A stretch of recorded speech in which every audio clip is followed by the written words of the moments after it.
Do you want to know how to run Facebook ads? Well, if you're an online course creator and you're going to have a webinar or a challenge or a boot camp in order to sell your course and you're wanting to actually fill it up with good leads using Facebook and Instagram ads, then this episode is your ABC, your 1, 2, 3, your launch map for ads at least. I'll walk you through how to test first, how to structure your ads, and I'll even show you at the end how I do it inside of a real client account so you can see some things that you should be clicking, options inside of Meta Ad Manager, and options that you should not be clicking, the ones that you want to avoid if you want to have high quality leads without blowing all of your ad budget. So the first thing you want to hone in on is starting with 3 versions of ad copy. And how do you know the content of the ad copy? Super straightforward is that your webinar or your other challenge kind of launch, but your webinar and your course, by the way, should solve a pain point, ideally the same pain point or very similar pain point, right?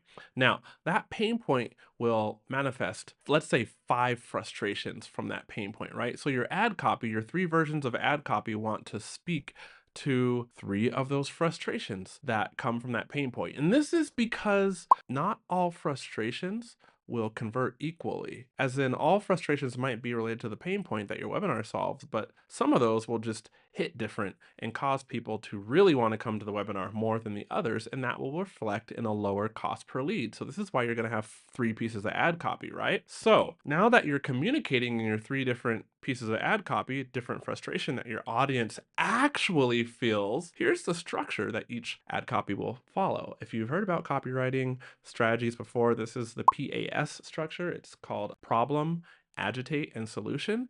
I like to add an H on the end, which is hope. So instead of the problem, we're going to call it frustration. There you go. Okay. Then agitate a little bit, not trigger, but just go a little deeper into it. Maybe express the emotions around that frustration some. Show the solution or present your solution in a very concise way. And then end with hope, like what life looks like after the solution is presented. And of course, the solution is presented in your webinar, and that's where you get people to show up. If this is your first rodeo as far as your first webinar in order to sell your course, remember that you do not want to over educate in the webinar. It should be like 45 minutes long, and you want to, more than educate, empower somebody to take action and solve that problem. And the action in solving the problem is actually your course or program that you're going to sell. Right? Okay, so keep this ad copy short and clear and directly tied to a 1 frustration per version. Again, short means anywhere from 75 words long, which is super short, to like 150 words long, which is medium length. I'm not a fan of 250 word ad copy. That's pretty long, but of course, if you're long winded in your ad copy or your copy in general or your emails in general, go ahead and try a, a link that's super long. You're just trying to find the angle that gets the click. And of course, you'll test these ad copy versions systematically so you'll know which one runs the best. And then you can just go ahead and use that one piece of ad copy that works the best with different kinds of visuals. Speaking of visuals, in this case right now, there's 2 kinds of visuals, graphics and there are videos, right? Yes, video is converting better, but if you're not super great at making a video, then make some graphics first and test through those graphics. It's really up to you. I'm just going to talk about video, right? So keep your video under 45 seconds, okay? And use a clear structure in the video, a solid hook, and then you can teach one thing and then have a call to action to register. And then on that video, you want to have like your captions of what you're saying, and then also have a text overlay that is a call to action to register for your webinar or your bootcamp or your challenge, what have you. Or you can use the myth format, right? Which is that most whatever kind of people think they need X, but actually they need to do Y, or actually Y works better. And I'll show you how inside of my free training. So then you want to go ahead and record several, maybe 5 different videos. I like 5 actually. And each is super short and each would speak to one frustration or one myth. And here's what you're going to do as far as how to test all this in a systematic way. And I'm just giving you the overview here. If you want detail, like to see me go through testing each of those steps and to, give you things that will work and things that you should avoid, there is something called my ad testing cheat code. It's down in the description of this YouTube video. And what it does is it walks you through my Olympic Gold testing framework, the same one that I use for every client when I start their account. That way you can get the highest quality lead for the lowest cost possible. Okay, so it's the ad testing cheat code, and here is the overview of it. You're going to start out with 3 versions of ad copy paired with one video or one graphic, okay? And you're going to run those for a handful of days until you can see the winner. And once you've seen the winner combination of ad copy plus video, then you shut off the losers, those loser ads, and then you pair the winning ad copy with 2 more ad creative, or 3 more ad creative. It really depends on how much you're spending in daily ad spend. And then you keep going. And then you shut off some losers and you keep the winners on, and then you pair up more of your visuals until you've tested through using the winning ad copy and then all of your visuals. And once you've done that, then you can go ahead and move on to some more headlines, adding those in. But the goal here is that you would have, say, 3, maybe 4 ads that are all getting you a decent cost per lead, and you just leave those ads running, okay?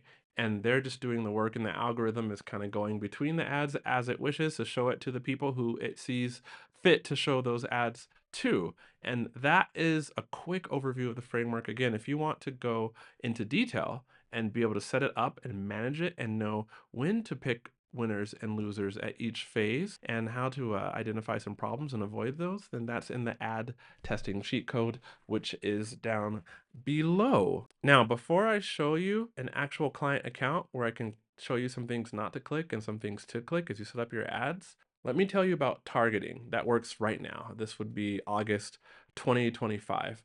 You want to prioritize your warm audiences unless you barely have any. Here's like an easy rule to follow, which is use 75% of your ad budget to target warm audiences and 30% on cold audiences. I just want to say that I've been managing ads since 2019 and since 2020 for lots of different clients, but I am not your ad manager. Even though I have tons of experience doing this, nothing I say is guaranteed to work for you. You must test. I'm not guaranteeing that you're going to be able to use an ad strategy to make yourself tons of money. In fact, it's almost guaranteed that you will lose money at one point, because that's the nature of testing. When you test ads, sometimes they work and sometimes you don't. And managing Facebook and Instagram ads is a skill that you must acquire. And you wouldn't expect to go to university and not pay anything, right? Well, you're not going to have to go to university to learn how to run ads, but part of the cost, either if you're paying for a course or trying it yourself,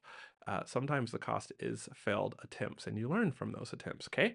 So if you don't have a lot of people in your warm audience, then go ahead and use cold audience targeting. But make sure that if you're going to split your budget between cold and warm, that you target warm first, and after your warm audience cost per lead starts to float up above your cold audience cost per lead, then of course shut off your warm audience ads because they've seen the ads too much, or add in different creative for your warm audiences, and it should be fresh, and then they won't have seen it, so they won't have that filter like, I've seen this before, I'm not going to click, and maybe your ad costs will come down. Okay, warm is converting better, way better than cold right now in 2025, and you might get a lower cost per lead with your cold audiences, but your warm audiences will convert better into your program. And what does warm mean? It means people who have visited your website, people who follow you on Instagram or Facebook, people who have become leads in the past, as in joined your email list, and people who have watched your videos in the past. And all these can be set up inside of the audience tool of Meta Ad Manager. I am showing you an actual client's campaign for their bootcamp. This is how they sell their course right now. And it's a paid launch. I don't recommend you do a paid launch unless you really know what you're doing. This is not my client's first launch with me. We've launched their program with ads. We've sold it maybe 5 times, 6 times by now.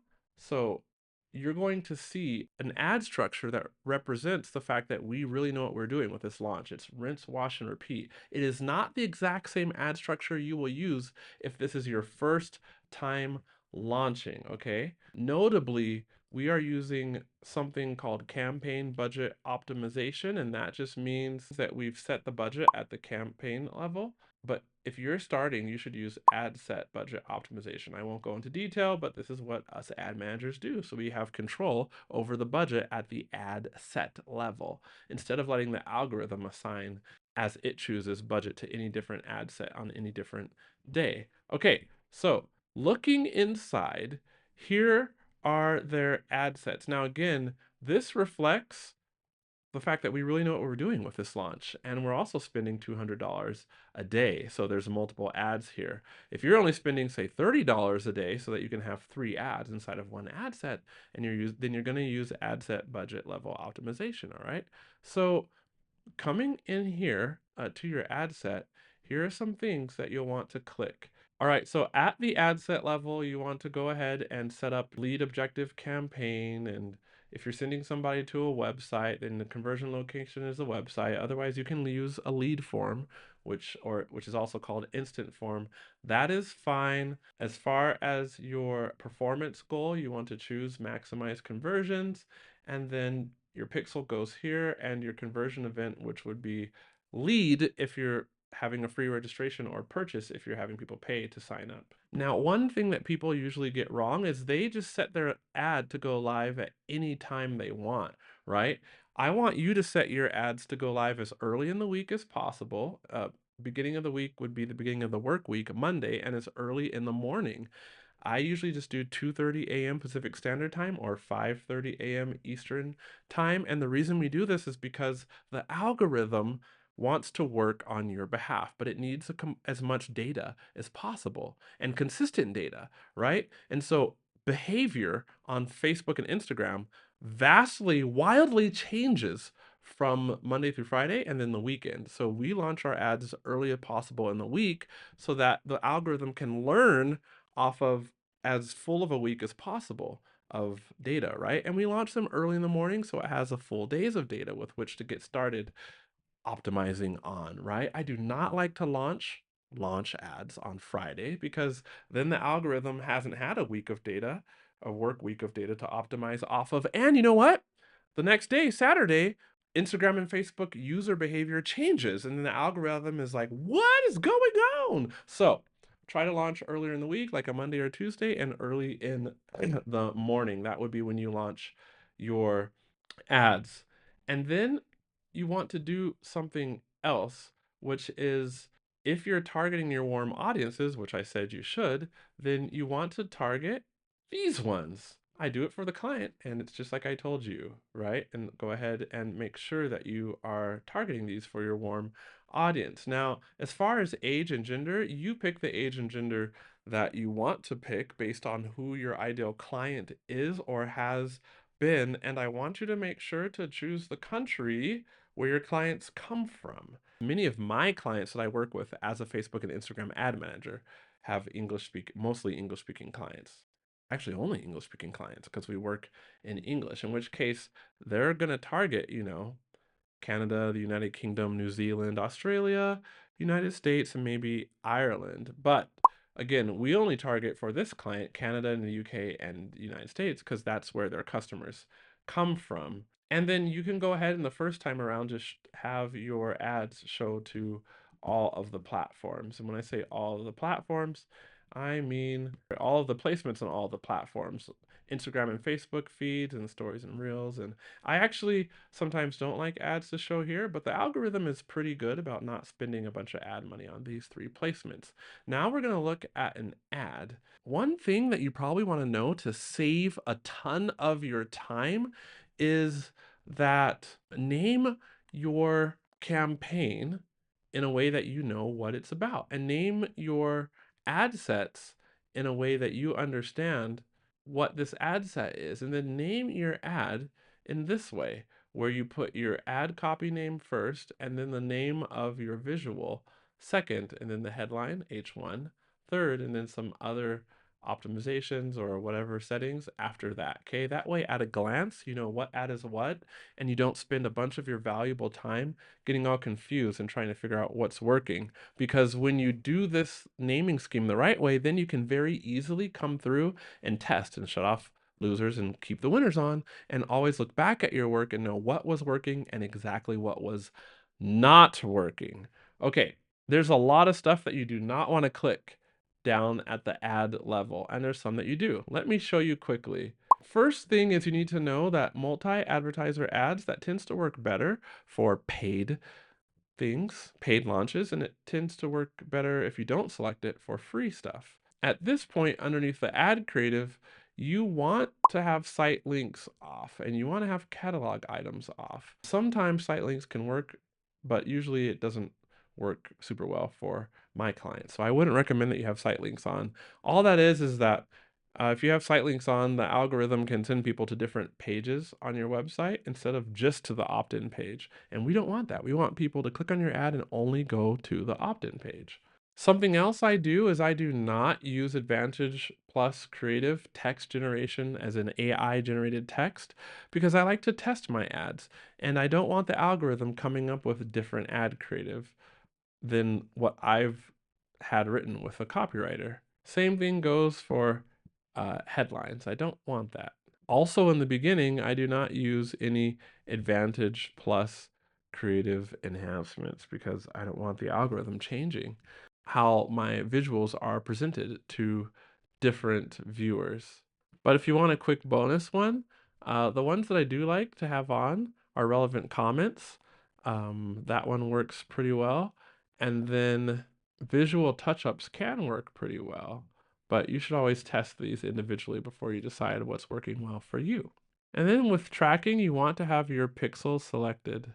Let me come back to this screen and tell you what Advantage Plus means, because you've probably seen ADV Plus right here. That just means that you can set up your targeting, but that Meta knows that it can target within this audience and expand outside of your targeting if you want it to. This tactic works very well for warm audiences. If you, for some reason, specifically only want to target your warm audience, then go ahead and choose this further limit the reach of your ads. At least right now in August, when I'm recording this, this is there. If you're watching this from the future, in 2 years, maybe you won't see this option. You'll need to go into your Meta Ad Manager and see what your current options or your current available options are. Now, let me save you some money. When you see suggestions like this one up here, take them with a grain of salt, okay? Too many times I've coached folks on how to run their ads, and then they come back to me in another session, or they message me because when you coach with me, you have unlimited access to me during our coaching time.